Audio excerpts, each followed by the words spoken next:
Hey, we're back with What's Wrong with This Picture here with Dennis Guillaume. I'm Dave Dufour. We're talking about, well, actually we're talking about your trip to the Yellowstone, and some of the pictures that you came back with are good examples of different photo techniques that we all should know about.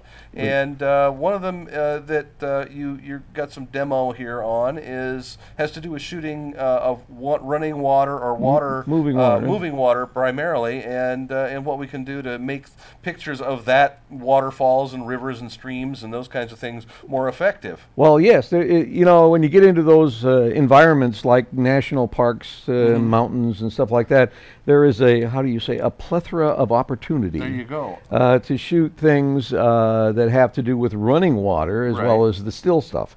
And one of the things that I encountered was in Yellowstone National Park, there are a number of waterfalls and rapids and things like that. Babbling brooks, yes. Yeah. And things of that kind that we can photograph. And it's one of those things that's very attractive to look at. And the question is, how do you want to have it look? How do you want to photograph it so that you got a good memory of it, and and you haven't, screwed up the picture. Right. And one of the things that you can do, and you see it all the time. In fact, I was teaching my granddaughter how to get this effect, and on our way back, she picked up a magazine at one of the hotels, opened it up, and there was exactly this effect that I've been talking about. Sure. What your choice is here, and we're talking about choices in shooting water pictures.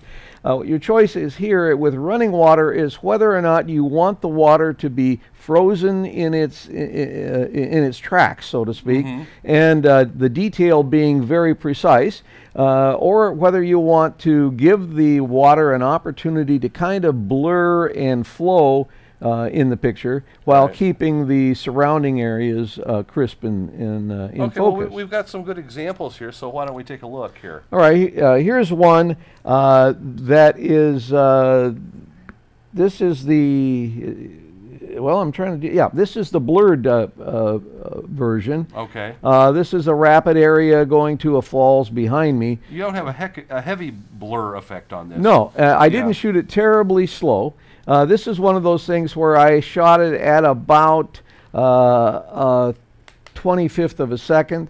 And the idea here was just to kind of preserve a little bit of that smearing motion that happens. The alternative then would have been to shoot it as this next picture shows, with the water frozen. And again, because I didn't use this one, I shot at about an 800th of a second. Gotcha. So there was quite a bit of difference in shutter speed. If you were to get close to this, and you can in looking at it in a editor, you can see the individual droplets of water being sprayed up that reflect the sunlight and so on. Right. So this is much more detailed in all of the areas where the water is bubbling up and so on than the previous picture. So you have a choice. You can make that kind of smear together, or you can give it more detail, as we did this case.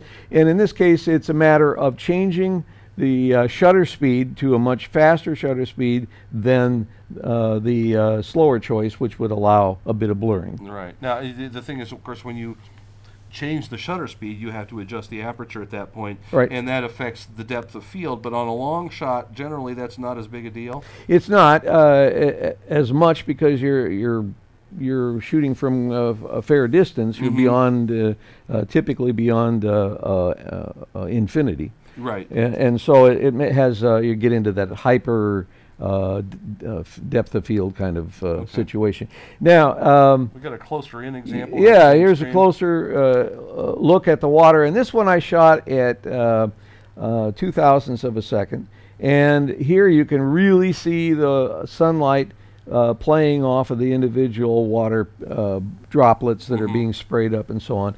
And I shot this that way because I wanted to emphasize the color of the water, the green that's in there and so on. I didn't want it to smear and lose some of that detail. Right. Now, and below a 30th, you really better be putting that thing on a tripod in most cases, and maybe even at a 30th, because of you want to make sure that everything else around is going to be pretty solid and sharp. Exactly. With the water being the main thing that's blurred. Yes, and I must admit to a certain amount of laziness in that regard. In these pictures, I did hand hold them. Now you can help yourself by leaning on something, on a tree, or leaning on a railing or something that might be around, because nearby wild animal. Yeah, anything like that. Yeah, right.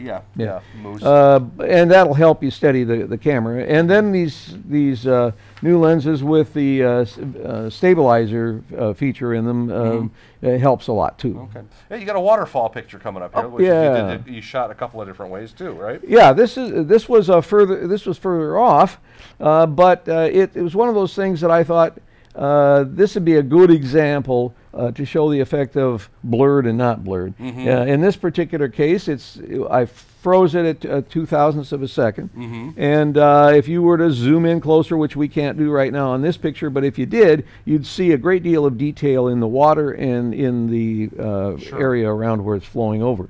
If we go to the next picture, now you see it. You see, particularly in the lower part of that falls, you see it smearing together. Yeah, that's where it's moving. It moves faster, obviously, as it falls. Yeah, and that was at a 1/13th of a second, handheld, but leaning on a 13th. Yeah. You can set your camera for a 13th of a second. I can. I'd never heard of such a thing. There it is. A 13th of a second as opposed to a 15th. Yes. What do you get for that extra 2? Slower shutter. Just okay. I don't know why, but it's there. Anyway, yeah, neat shot though. I mean, you do get, and you do. We tend to interpret that as speed and motion, and when we look at a picture, like that, and so it gives a good feeling. I tend to lean toward freezing the motion, but I have to admit that I kind of like that smeared look in this waterfall. Right. Yeah. And we were talking about that earlier. Is that there are a lot of photographers who do the slowed down thing, so that the water gets that real, like almost a silky look, so that there's no delineation between the water droplets, and yet the rocks around are all solid and sharp. But it can be kind of an overused technique. Yeah, I think it's if you aren't careful, it becomes a gimmick. Yeah. And anything you do in photography can become a gimmick after a while.